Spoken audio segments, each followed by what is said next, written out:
And a lot of people was, confused with soul purpose. A lot of people didn't understand, the ending, of course, because we didn't really get too much into everything. So, as I said, the agenda would pick up where we left off in soul purpose. And there's a lot to understand. It's a lot to know. So, as I talked about on YouTube, it's really important to understand that the information, of course, that I'm putting out is from my research, my understanding, from what I have, discovered in my years of research and what I feel like is happening and what this is about. And I really appreciate you guys taking the time to, listen to my research, to even pay for it, and to be, invested and engaged in what I have, discovered and what we have discovered, basically, over the years. So it's a lot of information. And, I have so many videos out, and there's so much to talk about that, you can't spend a lifetime and get into everything. It's just not possible. So I appreciate you guys taking the time and really paying attention and supporting. But we have to look. We got to treat everything like a crime scene, like a huge investigation, because that's basically what it is. It's a huge investigation into our past and our purpose, basically. So when we go and look in the past, as I talked about before, see so many ancient civilizations, ancient people talking about beings coming from the sky. There's no ancient civilization you can find that is not talking about this, that has any type of real civilization. So all of them were obsessed with beings coming from the sky. They was obsessed with astrology and the stars and the planets. Many planets they shouldn't even have known about. They was obsessed with it. Their culture was revolved around spirituality. Everything was about preparing for those beings and preparing for the afterlife. And when we see, these civilizations and these cultures, that was it. You had the normal stuff you would need to sustain life. But when we start looking at these people dailies, like when we look at Islam, we see people work and the way they work, and what they're working for contributes to the religion. It contributes to the religion, and they don't really allow you to do anything that's outside of the religion. So the whole society is based upon the religion, and what you do has to reflect that. So this was just no religion back then. It was just nobody preaching and nobody trying to indoctrinate. It was life. It was as if they knew. So that's the thing we got to look at and understand, what was the difference between them and us? The main difference is these people acted as if they knew. We look across the world, we see all these different ancient civilizations worshiping the same things by different names, different looks, but it's the same stuff. It's pertaining to the sun, it's pertaining to the body, pertaining to beings from the sky. It's the same stuff. We see structures and temples, monuments dedicated to spirituality. So you got to think about it. We got these civilizations. Everything is basically good. Everything is structured. The people know what they're doing. They're going about their daily lives. It wasn't so much as if they was trying to figure something out or even progress as a people as far as we do today as a civilization, trying to grow, trying to expand and build. It was just, this was it. And it was this way because they knew, because they understood that something put them there. It was something coming down. It was some beings from above. They understood spirituality. They understood death. They understood everything. And that's how they operated. And it's like they knew the point of them being there. And when you think about, what I talked about before, expanding consciousness, and that being here, as I talked about in Soul Purpose, will be for the benefit of experiences so that you can expand consciousness. You understand? You can't experience something you never experienced before, if you get it. So it's like the more we grow, the more we experience. So if you look at the separation from back then, we call it primitive. There was living primitive, brick, mud huts, so on and so forth. Today we live brick as well, but we have, stucco, we have, siding and laminates and all kinds of beautiful homes and completely different luxurious way of life. Totally separate. It's a new experience. Societies, new experience. I mean, look at, hip hop, our culture. Everything is entirely new experience. So you got to think, do you believe that the culture we have today couldn't have been achieved, 200 years ago, 300 years ago, 1,000 years ago? What new information could have came, as I alluded to this before, what could have came to change our society? And I'm not trying to confuse you and say it as if some beings came and gave us new information. Everything was always here. It was known, but the energy was different. If you understand, we wasn't trying to grow. Everything was about death, the afterlife, moving forward, growing spiritually. We wasn't trying to grow physically and experience new things on a physical level. Everything was spiritual. Think about this. So as a Christian, if Jesus came, right? Let's say you're a practicing Christian, you're trying to figure this thing out. Jesus comes down and he tells you and a couple other people, and he tells you everything is legit. The Bible is legit. Everything in there is right. Make sure you follow the laws and commandments and live your life the way God wants you to. What do you do after that? What do you do? So those three people would live by that Bible. They would live by it because they seen Jesus and they know he exists. They understand their purpose and point, and they would live the way the Bible wants them to live.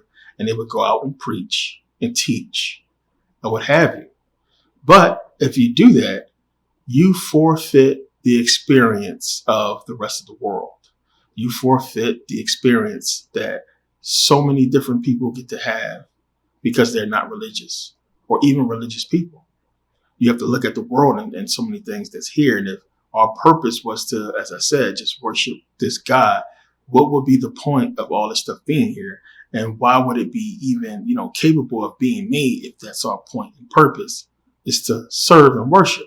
There's so many fun things, so many feelings of joy, so many emotions you wouldn't get to experience just being focused on this one singular spiritual thing and dedicating your life every day to getting up in the morning and serving this book, this God, for what? Living this life that you're not even supposed to be in the city. So you wouldn't even be living in the city around people. You would be living somewhere outside of the city, away from sin. And you would be just trying to build the civilizations, as I said before, basically like the Mormons or basically like the Amish, I should say. So, we have a similar type of situation with the monks. The monks live monasteries away from the people. They only come down into the villages to talk and teach or to, ask for food. And that's when they come down. They don't really interact too much in, the rest of the world. So, that's why it's a big deal. If you ever been in an airport, you've seen monks. It's because they start coming into a different understanding of material, which they're not supposed to be, dabbing on. So I remember when I was in Thailand and I was speaking with the monks, that was something that they was talking about trying to understand the nature of material and our spiritual purpose with it, because you have to look at the amazing stuff we have in there. There's a spiritualness to it, and it's why are we able to experience this? What was it created for? Why is this here? And there's so many things that make sense that you can't just ignore because of spirituality. So even when we go back and look at the ancient civilizations of people, like they had to ask themselves the same question, if it was the same as us. So you look at us and we say, well, we're superstitious. We're following a religion. We haven't been proven that it's true. We just think and we're acting on what we've been taught. So go back then and think about those civilizations of people. No religion. Why would they be dedicating their life to this spirituality unless they knew, unless they seen? There's no point for you to spend your entire life looking up at the sky and looking up, at the stars for what? Unless you knew something came from there. You had to see something. So it's not even, to me, a debate that something was coming here. We're going to get into this in this video, but couldn't be their purpose. And they had to understand that. And that's why we see what we see in the ancient world, and why I've traveled the world and been to some of these places to see how these people lived and why they just abandoned it to go live, this new way of life away from spirituality, when so much of the ancient world is consumed by it. It doesn't really fit or make sense. And you got to ask yourself, why? What was the point of that?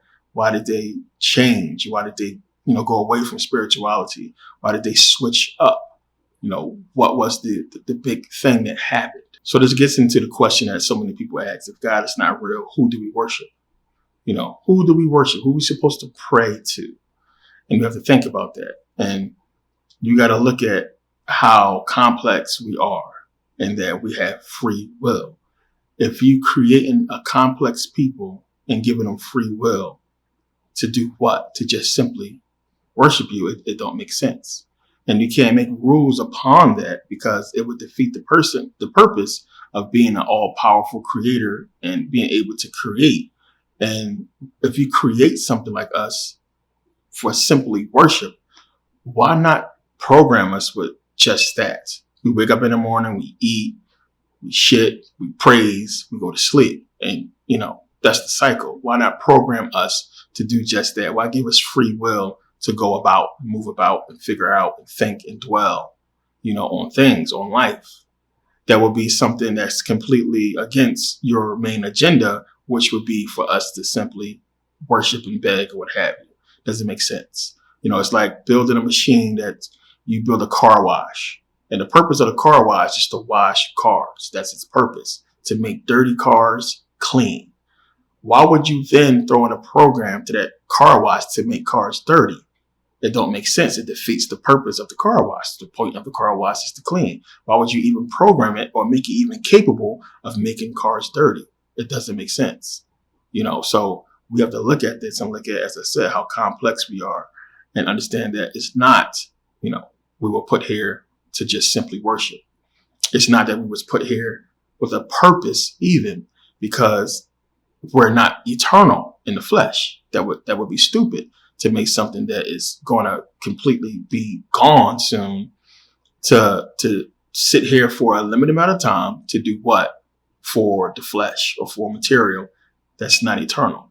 So you have civilizations living, worshiping, looking up at the stars and planets or what have you. And, we're going to leave it right here and come back to this because the agenda kind of, connects the dots. So, we have the white man emerges, right?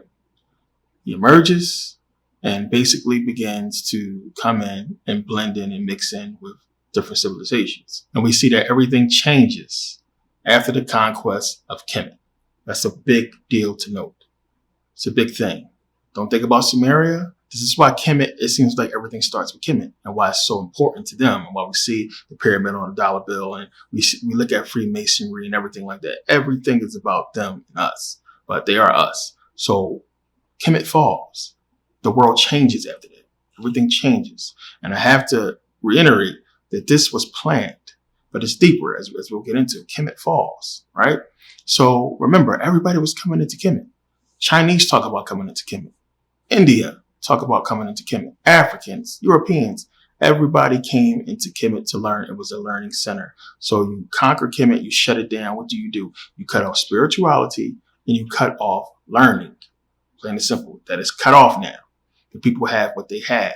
Whatever they got, that's what they got. So that's now taken over and controlled. The world begins to change. They go out and start conquering, mixing in with different civilizations, marrying themselves and conquering themselves onto thrones and making deals and treaties with people. We know, as I said, the Chinese, they went over there and they made a deal with the Chinese.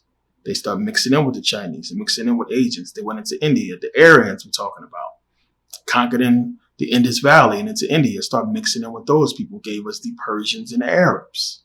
So we have this, white man emerged out of nowhere, conquest going on.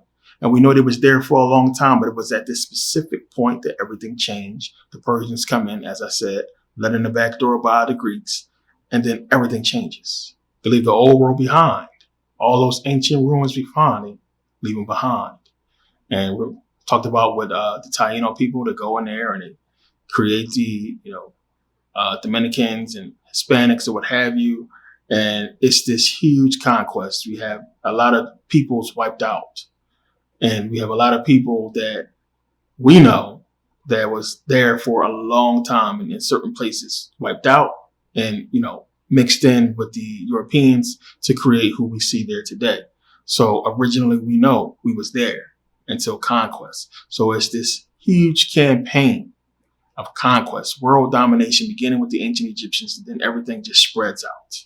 And we see this conquest over hundreds, thousands of years, complete dominance by one people, these Europeans, these white folks.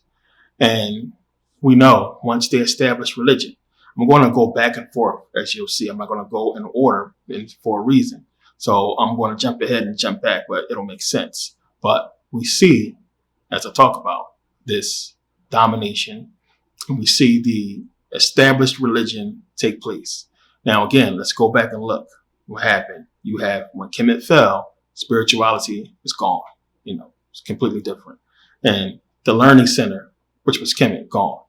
The ancient civilizations, the ruins where people was living, they got ran from out of there. So over time, that spirituality was lost, and it was just like stories being passed down. And there's a reason, like it's going to make sense. So what did they do? Religion was created. One of the reasons, they basically used it to get rid of all old spirituality. So once Christianity came into play, remember, they outlawed everything. And if you was doing alchemy, which was something you would want to know, which anything that was considered real power was outlawed. It was considered witchcraft or, demonology. That's why he did the book. So you had alchemy being outlawed. If you were a philosopher, this was philosophy, even though we would consider you being conscious today. But philosophy, being a philosopher back then, was like being a witch. It was like being a sorcerer. If you was a philosopher, you had to be on one side and be known to be, to that one side. A philosophy and just advice only, not in alchemy or real spirituality or astrology or what have you. What happened to the people who tried to step up and be real, philosophers and alchemists? They were killed. They were burned at the stake. And you got to understand why this stuff was done. And they used religion to try to justify all this, just like they did with slavery. But religion came so they can go about and say, you're doing this, you got to die. You got to stop or you got to die. So anything that was attached to spirituality, that can be attached to spirituality, that can be used in any type of way to show any true, real spirituality, was done away with the Bible, with Christianity. So think about it. What did they do? Columbus and all of them set out to the Americas, to the Taino people, all the indigenous people, including in Africa. What did they try to do? They came in there and they brought Christianity. See, we think, and rightfully so, we think, they just came up with this stupid Christianity thing and they wanted to come in and push it on the people. But it's a completely different it's a deeper meaning to it. We have to understand now that even then they understood universal law. They knew because they had religion. See, you can't look at the religion as I just gave you the last video, sole purpose. And those Bible verses, you can't look at it and say, and by the way, if you didn't see sole purpose, you need to be seeing that before you see this. You can't look at it and say, the Bible bullshit, but it was trying to spread a bullshit religion. No, it was the truth. What's in that Bible is true, not on the surface, but the hidden meaning is the truth. And they gave it to the people. It was giving it to the people, but it was taking them away from real, straight up spirituality and giving them allegorical stories, parables, if you understand. So they told these people like it was real, but the deeper meaning is, we know, allegorical stories, parables. So look at what they did. They went into all these villages. They went into the Taino people. If you didn't convert, you was killed. They wasn't trying to grow and expand. You got to remember, you have the ancient Egyptians when Kemet fell, and there was no direction for those people when they fled into Lower Africa. They knew what they knew, but they began to build different spiritual civilizations. And it was basically, turning back into Kemet, how Kemet was before it fell.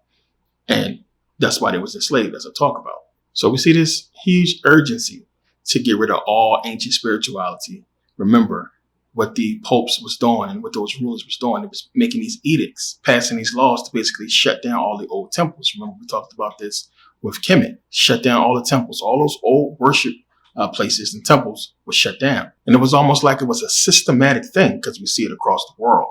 They just abandoned all the temples. The temples was abandoned. The people just moved into different areas and left these structures there to be basically found, centuries later. So one of the things we got to look at, I talked about this before, dragons. So when I talk about magical things, when I talk about the old spiritual things done away with, dragons was one of them. I know people want to say, well, you're crazy. If you don't believe, if you haven't seen my videos, if you've seen my videos when I talk about dragons, you're convinced they exist. We already know we have fossils. And as I spoke to you about before, we know that dinosaurs were once called dragons. Okay, that's what they called. Dinosaurs were called dragons before they was called dinosaurs. So that can fix any confusion right there. So we have so much information on dragons. It's so many. I mean, just look at these depictions. So many depictions of these people fighting dragons, killing dragons. It was like a thing where you slay dragons. So we have so many ancient, depictions of dragons as if they was real. And there's no cartoons back then. They wasn't making up these crazy stories about these beings, these beasts. They had to have exist for these people to be able to draw them and talk about them. And for so many stories to be made up. Why would they, during these medieval times, because I believe they was around during medieval times, why would they be making all this stuff? And everything fits and coincides with their conquests. They're coming into England, they're coming into European lands, which is, our lands, and they're conquering. And then there is this understanding or edict or what have you that went out that basically said we have to wipe all these dragons out. And then when we go and look, as Maria Gamble just talked about, this connection supposedly that Black women had with these dragons. It's a big deal. But you have so many people talking about dragons, and we're talking about during these times, prominent people. Maria here says hundreds of years later, the Roman historian Ammianus Marcellinus also mentions winged armies of snakes. Think about that appear from the lands of Arabia. Professor Mayer said, and the Roman historian Cassius Dio mentions that one day when Regulus, a Roman consul, was fighting against Carthage, which Carthage was black, a dragon suddenly crept up and settled behind the wall of the Roman army. The Romans killed it by order of Regulus, excoriated it, and sent the hide to the Roman Senate. And it says here it just wasn't Roman historians that wrote about encounters with dragons. We're not going to even mention the Bible, but the Bible has it. And you got to think about how long ago it was written, which the 1600s, King James Version, that would be medieval times. So they had to know to write about it. So many historians mention dragons and types of dragons. We know Cicero, which was a Roman statesman, talked about dragons and seeing dragons in Africa. We know the story about St. George and the dragon. I talked about the many Asian, Chinese stories about dragons. We know they have the year of the dragon, the zodiac, everything on that zodiac is real. There's a dragon on that zodiac. So it's so much. I don't want people to just discount the existence of dragons. They existed and they coexisted with us. And there's so many people that talked about that. So you have this, but then you have, as I've shown you the depictions, them being wiped out. It was a thing. It was something that was done that they came together and said, we got to wipe out all dragons. And they went out and they wiped them out and they covered up the whole thing. There was a time where people knew about dragons and talked about it. So when you think about the worst, beast on land and fly and killing livestock and so on and so forth, people had these problems. So it would make sense. As I said, Revelations wasn't added to the Bible to the 5th century. So it's talking about this dragon. So it would make sense to correlate that or to, parallel or make this comparison with dragons, us. When you think about the reptilian lower brain, which we have, you think about this connection with dragons, which is supposed to be a connection that Black women have or Black people have with dragons. The lower reptilian brain being Satan, representing the darkness, Black people, blackness, dragons. Is so much. It fits. I'm not going to get into it too deep, but it fits. But the main point is they got wiped out. They got wiped out along with anything spiritual from the ancient world. So we look at this whole cover up, rid of the ancient world, get religion to be established as laws, and execute people who try to do anything from the ancient world. Alchemy, no. Witchcraft, no. Anything involving spiritual things was a no. This is the new spirituality. Get down with it. Plain and simple. Dragons was done away with. So we had that happen. So now let's go back again. You have this conquest, as I said, Kemet fell. And then you have the wars of the Diadochi. The wars of the Diadochi happened because, they was fighting over territory land. Who should rule what? Only the people at the highest point probably understood what was taking place. And everybody didn't understand what was the point of all this conquest, just to spread Hellenization. So they had civil war. So you had this happen. While this is going on, you have the Roman Empire rising, plain and simple. They're growing up and they're basically getting ready and poised to take over what the Greeks was doing. Now, again, this is history and what they give us. Some people tell you that the Greeks and the Romans was always in on it. And this whole war, we don't know if it really happened. But we know that ancient historians wrote about it. So I believe that Rome could have been a faction of people who, a civilization of people that grew up and separated from whoever was running everything and did their own thing and established what they established. It makes sense. And then once they came together, what happened? There wouldn't have been no war if they was together from the beginning. They would have just took over everything simultaneously. So I believe there was the Roman Empire and there was the Greek Empire. And then once Rome conquered Greece, we seen what happened. They came together. So we have this. And we look at the Roman Empire and then we see that, they didn't conquer deep into Europe. They didn't conquer deep into Africa. What was the holdup? You had the wars of the Dooki. And then you had the Persians coming back and fighting with the Romans once the Romans conquered. And then you have the establishment of the Arab kingdom. The Arabs, they came to power and they fought against the Romans. And then eventually you have Islam coming into play. And then right around this time, we see them go into the rest of these European, countries. So look at the map here. Look at all these countries. A lot of people don't realize how many European countries it is. When people think of Europe, they think about Italy, they think about fucking England, Spain. They don't really think about how many other, European countries it is. So look at all these countries. This was all black lands, black territory, black people here. And then at this point, they begin to conquer into these European lands and then go no further into Africa, but they start going deeper into Europe and conquering these lands. So we have the conquest of these lands, right? And again, stick with me. This is going somewhere. I know the agenda. This is everything. So, stick with me on this. You have the conquest of these lands, right?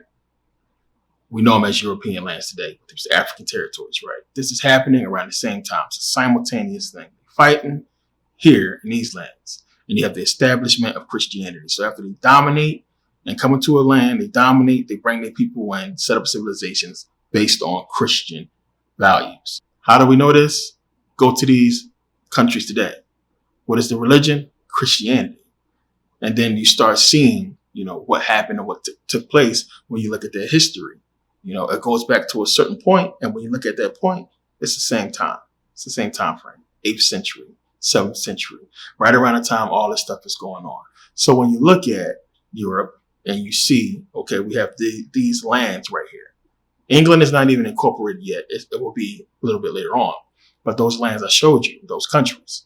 So who was the, first European, major European ruler after Christianity, came into play? And a lot of people would say Constantine, but Constantine, no. It was Charlemagne. Charlemagne was the biggest, European ruler during this time. And Charlemagne ruled so much.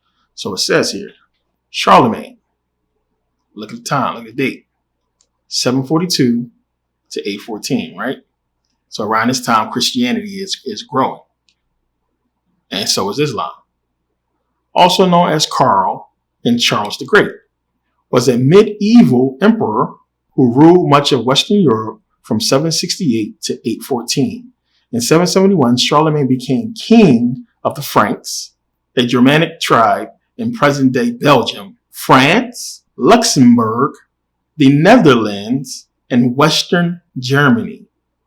He embarked on a mission to unite all Germanic peoples into one kingdom and convert its subjects to Christianity.